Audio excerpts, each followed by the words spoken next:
La UFC ha sido testigo de huesos rotos, Watch this. He checks it. Oh my goodness! knockouts brutales y lesiones que han acabado con carreras.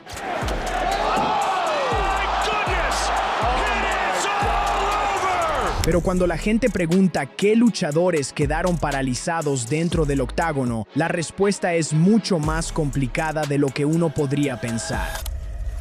Igor Zinoviev, 13 de marzo de 1998, área de Nueva Orleans, UFC 16, Battle in the Bayou. Igor Zinoviev sube al octágono para enfrentarse a Frank Shamrock. Shamrock es el actual campeón de peso medio de la UFC, uno de los mejores luchadores del mundo en ese momento. Zinoviev es un atleta acreditado en deportes de combate, un practicante de sambo con un pedigrí legítimo. La pelea dura 22 segundos. Shamrock atrapa a Zinoviev y ejecuta un slam de pie, Right here, beautiful double airborne shoulder and head.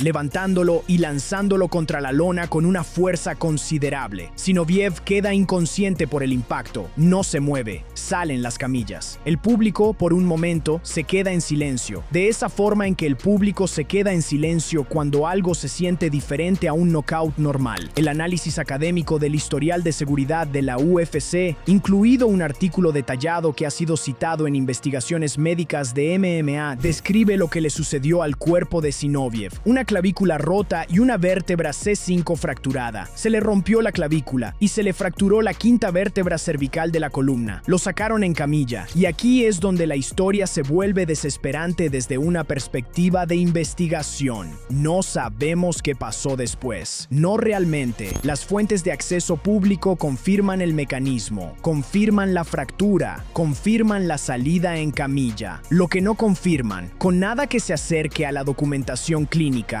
es el estado neurológico de Zinoviev. ¿Sufrió daño la médula espinal? ¿Hubo parálisis parcial o completa? ¿Temporal o permanente? No lo sabemos. Los registros no son públicos. El seguimiento médico detallado nunca se informó de una manera que sea verificable hoy en día. Carrera de luchador de Zinoviev terminó efectivamente después de esa noche, lo cual es consistente con una lesión espinal grave. Pero fin de la carrera y parálisis no son sinónimos. Lo que podemos decir es esto: un luchador de la UFC en la era anterior a la regulación sufrió una fractura de vértebra cervical durante la competencia y fue retirado de la jaula en una camilla. Eso es lo más cercano que la historia documentada públicamente de la UFC tiene a una lesión espinal catastrófica confirmada. Y la historia completa de lo que le sucedió a Igor Zinoviev sigue frustrantemente incompleta. Su caso es el fantasma en la máquina de las estadísticas de seguridad de la UFC, el que señalan los investigadores académicos, el que aparece en las notas al pie, el que nadie puede resolver por completo.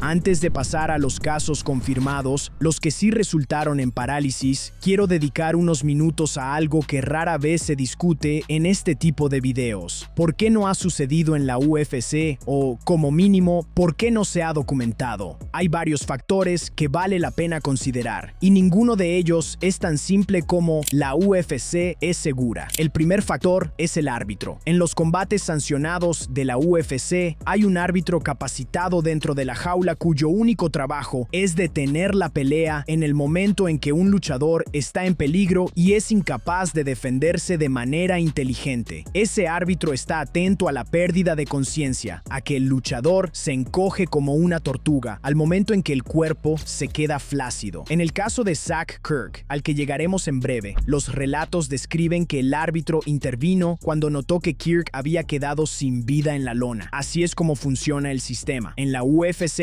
ese sistema está presente de manera más confiable que en eventos amateur o no sancionados. El segundo factor es el reglamento. Esto es contraintuitivo, pero ciertas técnicas prohibidas en las MMA pueden de hecho reducir la probabilidad de las lesiones específicas por compresión cervical que causaron la parálisis en los casos que estamos discutiendo. Golpear a un oponente caído directamente sobre la cabeza, un movimiento tipo pile driver, driver es ilegal en la UFC. Ciertas configuraciones de golpes están restringidas. Estas reglas existen en parte debido a la preocupación por las lesiones. No eliminan el riesgo, pero definen el panorama de lo que es probable que suceda en una pelea regulada. Tercer factor es la infraestructura médica. Los eventos de la UFC cuentan con médicos junto al ring, cuentan con técnicos de emergencias médicas, tienen relaciones con hospitales locales y centros de traumatología. Cuando algo sale catastróficamente mal, tiempo de respuesta es más rápido. Es más probable que se sigan las precauciones iniciales para la columna vertebral y que el luchador llegue rápidamente a un neurocirujano. La rapidez es de suma importancia en las lesiones de la médula espinal. La diferencia entre una lesión que resulta en una tetraplegia completa y permanente y una que resulta en un déficit neurológico parcial o temporal puede reducirse a la rapidez con la que se ataca la inflamación y el sangrado de la médula espinal. El cuarto factor es el más incómodo, el sesgo de selección en la documentación. Los registros médicos de la UFC no son públicos. A veces se publican las suspensiones médicas posteriores a los combates, pero suelen ser vagas. Suspendido en espera de autorización médica no indica si un luchador tuvo una fractura cervical leve o una costilla magullada. Es teóricamente posible que en la historia de la UFC se hayan producido lesiones espinales graves que no se documentaron públicamente como tales. No podemos demostrar una negación. La investigación que no encontró casos confirmados de parálisis en la UFC fue una revisión de fuentes de acceso público, entrevistas a luchadores, declaraciones médicas citadas, informes de la comisión, periodismo de prestigio. Si un evento ocurrió y no se informó, sería invisible para ese tipo de revisión. Zach Kirk. 23 de mayo de 2009, Shenandoah, Iowa, un arsenal de la Guardia Nacional. El evento se llama Mayhem Martial Arts. Es un espectáculo de artes marciales mixtas amateur, el tipo de evento que ocurre en cientos de pueblos pequeños de todo Estados Unidos los sábados por la noche. Luchadores locales, público local, probablemente esté compitiendo el primo de alguien. El valor de la producción es mínimo, la pasión es real. Zach Kirk es un joven luchador, entra a la jaula. 7 segundos después, su vida cambia para siempre. La secuencia se describe en detalle en un relato escrito por un médico, lo que significa que no se trata solo de periodismo, sino de un análisis médico de lo que ocurrió desde el punto de vista biomecánico. Kirk ejecuta un derribo de doble pierna, una de las técnicas ofensivas más fundamentales en la lucha libre y las MMA. Su oponente se defiende agarrando la cabeza de Kirk y aplicándole una guillotina de pie, una combinación de llave al cuello y estrangulamiento. Mientras caen juntos a la lona, enredados, Kirk aterriza de cabeza. Sus brazos y piernas están inmovilizados por la posición de lucha. Su cuello está flexionado y el peso combinado de ambos luchadores se comprime sobre esa columna cervical flexionada. Quinta vértebra cervical se hace añicos, no se fractura, se hace añicos. Los fragmentos óseos se clavan en la médula espinal. Kirk queda flácido. El árbitro, hay que reconocerlo, se da cuenta de que algo va terriblemente mal y detiene el combate. Los paramédicos acuden rápidamente. Kirk es trasladado al centro médico de la Universidad de Creighton, donde se le practica una neurocirugía de emergencia de aproximadamente 3 horas. Los cirujanos reconstruyen la vértebra aplastada utilizando hueso extraído de la propia pelvis de Kirk. Cuando Kirk despierta de la sedación, está paralizado del cuello para abajo. Los reportajes de la televisión local describen a los cirujanos explicando que habían reparado las vértebras,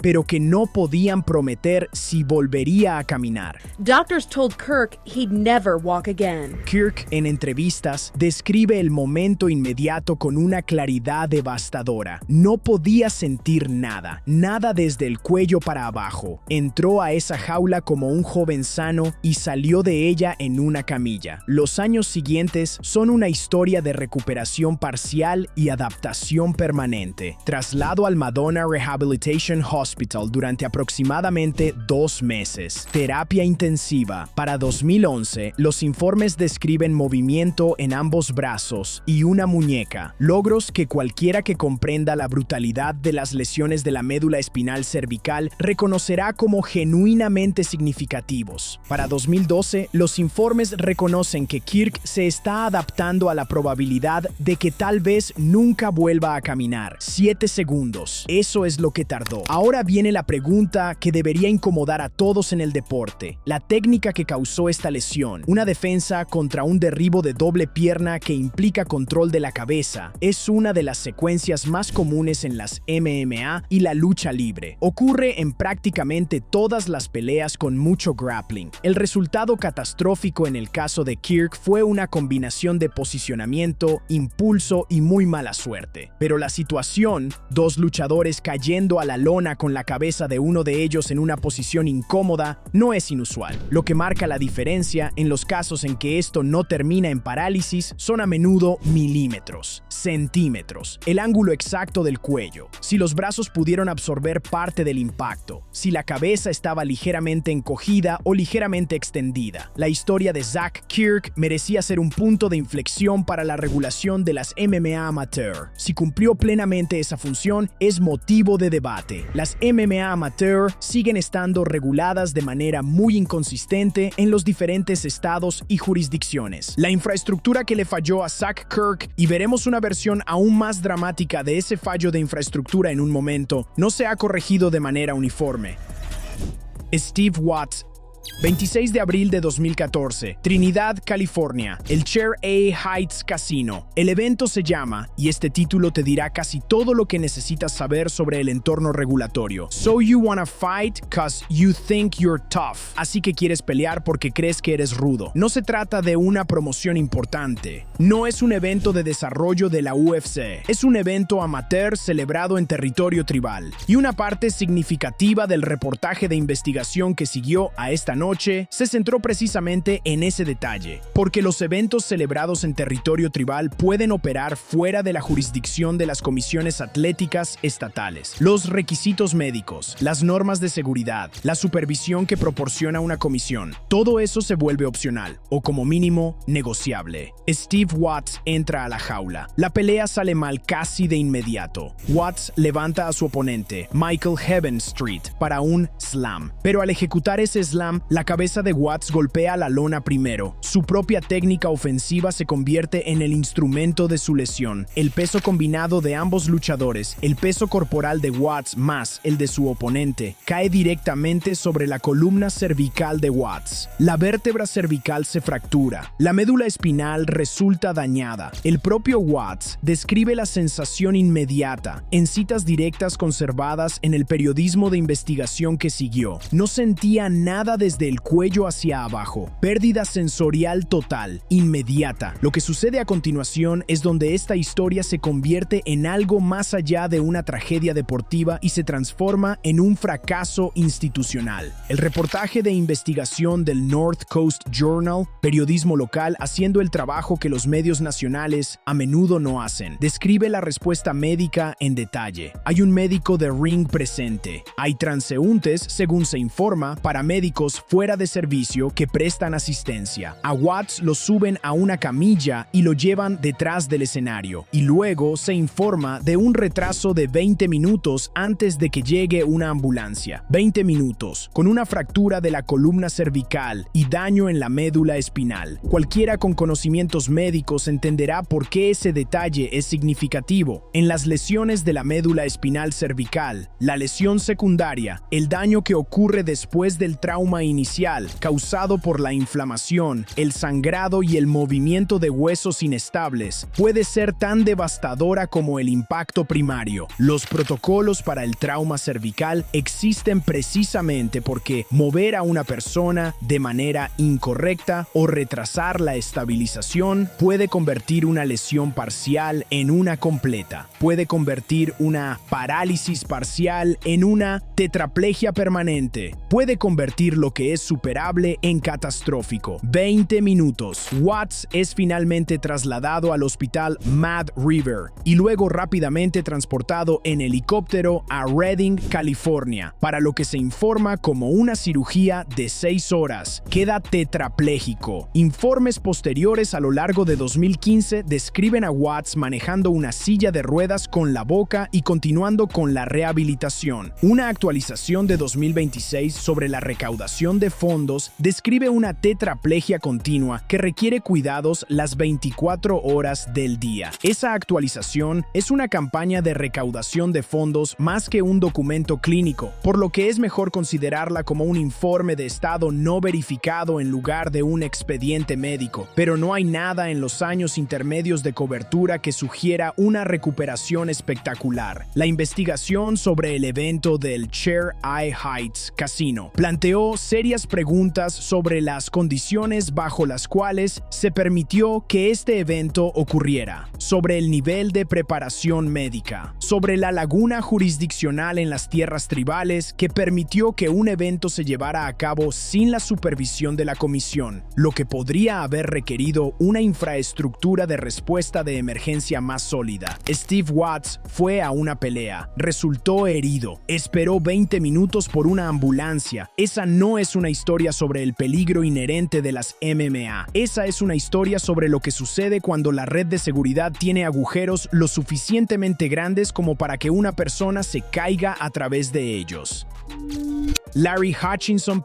Aquí hay un tipo diferente de historia, no sobre lo que pasó, sino sobre lo que casi pasó y por qué el casi puede ser más aterrador que la cosa misma. 4 de septiembre de 2015, Columbia, Missouri. La Midwest Fight League, una promoción amateur, celebra el Fight Night 1 en un recinto de los Caballeros de Colón. Larry Hutchinson pelea por el título amateur de peso welter. En el segundo asalto, Hutchinson intenta un derribo. La parte frontal de su cabeza aterriza de lleno sobre la lona, se levanta y sigue peleando. Pelea 2 asaltos más, pierde por decisión en 4 asaltos, da la mano, se va, conduce a casa, se va a dormir. 6 días después, Larry Hutchinson busca atención médica y lo que los médicos le dicen cuando lo hace es algo que te dejaría sin aliento. Su relato, publicado en una narración en primera persona en Sports Illustrated, describe la sesión informativa médica en detalle. Los discos en la parte delantera de su garganta se habían colapsado. Todos sus ligamentos del cuello, excepto uno, estaban desgarrados. Según se informa, los médicos expresaron su asombro de que aún pudiera caminar, de que pudiera mantener la cabeza erguida. Estaba, según los médicos que lo examinaron, a centímetros de pasar el resto de su vida como tetrapléjico. Centímetros. Había estado caminando durante 6 días con un solo ligamento cervical funcional. Había conducido un auto, había dormido en una cama, cualquiera de una docena de movimientos cotidianos, girar la cabeza demasiado bruscamente, golpearse con el marco de una puerta, un pequeño choque, podría haber rematado el trabajo que la derribada había iniciado, podría haber desplazado el último soporte estructural que le quedaba de su columna cervical y comprimido la médula. Fue trasladado en ambulancia para una evaluación urgente por especialistas y se sometió a una cirugía de 5 horas. Se le colocaron 2 varillas de titanio para estabilizar la columna. Nunca volvió a pelear. El caso de Hutchinson pone de manifiesto algo sobre las lesiones de la columna vertebral que es a la vez médicamente importante y profundamente contrario a la intuición. La parálisis no siempre es la manifestación inmediata de una lesión cervical catastrófica. El daño estructural a la columna vertebral puede ser lo suficientemente grave como para amenazar con la parálisis, mientras que el luchador sigue siendo capaz de caminar, funcionar y, lo que es aterrador, no es consciente de que está a un movimiento accidental de una discapacidad permanente. Por eso son importantes los protocolos médicos posteriores a la pelea. Por eso, los médicos de ring deben examinar a los luchadores que sufrieron caídas fuertes, no solo a los que quedaron noqueados. Por eso, el criterio de «se levantó bien, está bien» es completamente completamente inadecuado cuando las lesiones de la columna cervical están en el diagnóstico diferencial. Hutchinson no lo sabía, su esquina no lo sabía, los oficiales no lo sabían. Todos en ese edificio lo vieron terminar la pelea y asumieron que eso significaba que estaba bien. Estuvo a centímetros de no volver a caminar nunca más.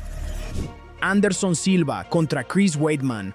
Ahora quiero hablar de dos momentos que no fueron lesiones de columna y que no provocaron parálisis, pero que deben formar parte de cualquier conversación seria sobre lesiones catastróficas en la UFC, debido a lo que los médicos describieron como las posibles consecuencias. Estos son los que probablemente hayas visto, los que se hicieron virales, los que te hicieron estremecer frente a la pantalla, incluso si habías visto 1000 combates antes. Anderson Silva contra Chris Weidman, UFC 168, 28 de diciembre de 2013. Anderson Silva es considerado por muchos, aún hoy, años después, como el mejor luchador de MMA de todos los tiempos. Ostentó el título de campeón de peso medio de la UFC durante 7 años, un récord. Es una figura tan dominante en la historia de este deporte que su nombre es sinónimo de rendimiento máximo en los deportes de combate. También es el hombre cuya pierna probablemente hayan visto partirse por la mitad al dar una patada. Segundo asalto. Silva lanza una patada a la pierna. Weidman la bloquea con la rodilla, una técnica defensiva no ofensiva. El punto de impacto es totalmente erróneo. La tibia y el peroné se fracturan. Lo que le sucedió a esa pierna en los segundos siguientes, la forma en que Silva cayó, la forma en que se movió el pie, la expresión en el rostro de Weidman cuando se dio cuenta de lo que estaba viendo. Fue uno de esos momentos que hicieron que la gente se preguntara qué estaba viendo y por qué. ESPN informó de lo que siguió. Cirugía inmediata, la madrugada del domingo, hospitalización. El cirujano ortopédico de la UFC insertó una varilla intramedular en la tibia, con el peroné estabilizado. En declaraciones a la prensa, el cirujano describió la lesión y señaló que podría haber sido mucho peor, destacando específicamente el riesgo de una fractura abierta y una lesión vascular que requiriera reconstrucción. Ese último detalle es importante. Una fractura expuesta, en la que el hueso atraviesa la piel, crea una vía de infección que puede poner en peligro la extremidad. Una lesión vascular, en la que el hueso roto daña una arteria principal, puede provocar la pérdida de la extremidad en cuestión de horas. La lesión de Silva fue grave. El tratamiento quirúrgico fue importante, pero la conversación podría haber sido completamente diferente si la geometría de la fractura hubiera sido ligeramente distinta. Silva regresó a la competencia en el UFC 183 como cabeza de cartel contra Nick Diaz en enero de 2015.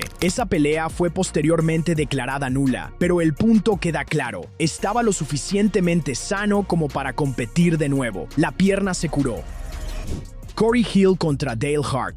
Ahora retrocedamos 5 años antes de eso, a una versión menos famosa, pero posiblemente más perturbadora de lo mismo. Corey Hill contra Dale Hart, UFC Fight Night 16, 10 de diciembre de 2008. El UFC Fight Night 16 se denominó Fight for the Troops y se celebró en Carolina del Norte. Hill lanza una patada a la pierna. Hart la bloquea. La espinilla se rompe. Lo que diferenció la lesión de Hill de la de Silva, en términos de las imágenes disponibles, fue la geometría específica de la fractura. La retrospectiva de ESPN, con enfoque médico, describe que el bloqueo impactó la espinilla de Hill justo debajo de la rodilla, tras lo cual la tibia y el peroné se rompieron y el pie se desplazó lateralmente. El pie ya no apuntaba en la dirección en la que se supone que deben apuntar los pies. Sports Illustrated informó de la cirugía a la mañana siguiente, con una baja prevista de 1 a 18 meses. ESPN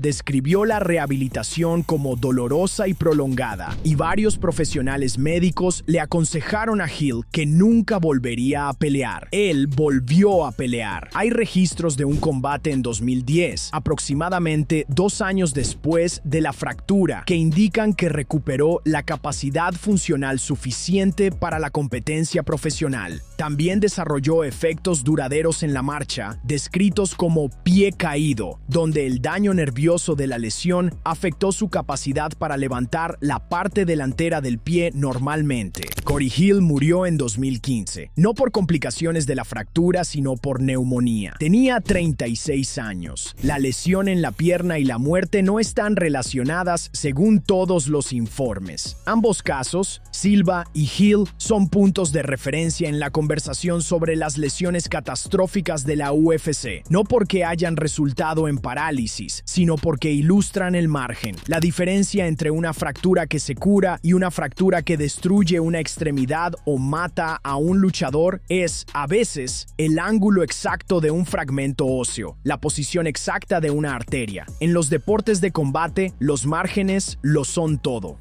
Permítanme alejarme de los casos individuales y hablar de lo que todo esto en conjunto significa realmente. Los casos confirmados de parálisis en las MMA, Zach Kirk, Steve Watts, comparten una huella mecánica específica. Ambos implican una compresión cervical por un impacto de cabeza durante secuencias de derribos. En el caso de Kirk, la caída de cabeza ocurrió mientras estaba enredado en una defensa de guillotina de pie. En el caso de Watts, el intento de golpe de impacto colocó la cabeza en una posición incorrecta y el peso combinado de ambos luchadores cargó sobre la columna cervical. Esto no es una coincidencia. La física del derribo de doble pierna, el golpe de impacto, la defensa de guillotina, estas técnicas implican que la cabeza de un luchador se encuentre muy cerca de la lona, con un impulso y un peso corporal significativos en juego. Cuando el cuello está flexionado y se produce un impacto en esa posición, las vértebras cervicales se encuentran en su alineación más vulnerable. La energía no tiene otro lugar a donde ir más que hacia el hueso. Esto es también, para ser claros, uno de los intercambios más fundamentales en las artes marciales basadas en la lucha cuerpo a cuerpo. No se puede eliminar el derribo de doble pierna de las MMA y seguir teniendo MMA. No se pueden eliminar los golpes contra la lona del reglamento sin cambiar significativamente el carácter del deporte. Lo que sí se puede hacer, y lo que la regulación intenta hacer, es garantizar que, cuando estas secuencias salen mal, exista una infraestructura para minimizar el daño. Y eso nos lleva a lo que podría ser la observación más importante de todo este video. Tanto Kirk como Watts se lesionaron en eventos amateur, menos regulados. Watts, específicamente, se lesionó en un evento organizado para evitar la supervisión de la comisión estatal. El retraso de 20 minutos de la ambulancia en su caso no es una anomalía, es una consecuencia previsible de celebrar un evento de deportes de combate sin la infraestructura médica que exigen las comisiones. La ausencia de la UFC en la lista de casos confirmados de parálisis no es, en mi opinión, principalmente una prueba de que la UFC sea intrínsecamente más segura que otras promociones de MMA a nivel de técnicas individuales. El nivel de entrenamiento de los luchadores de la UFC es más alto, la regulación es más estricta, la infraestructura médica es mejor, pero los riesgos biomecánicos fundamentales son los mismos. Se utilizan las mismas técnicas, la misma anatomía está en riesgo. Lo que tiene la UFC y que Mayhem Martial Arts en Shenandoah,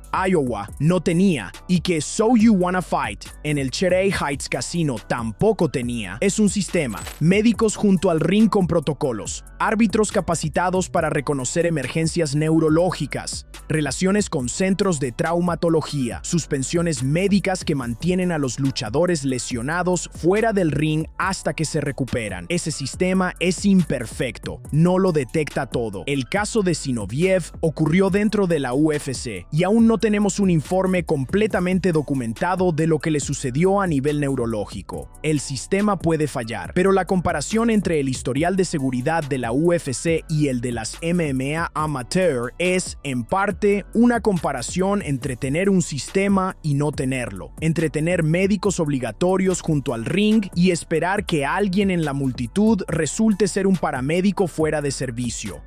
¿Nos olvidamos de alguien? Cuéntanos tu opinión en la sección de comentarios y antes de irte, no olvides darle me gusta a este video y suscribirte a MMA Rivals para no perderte los próximos.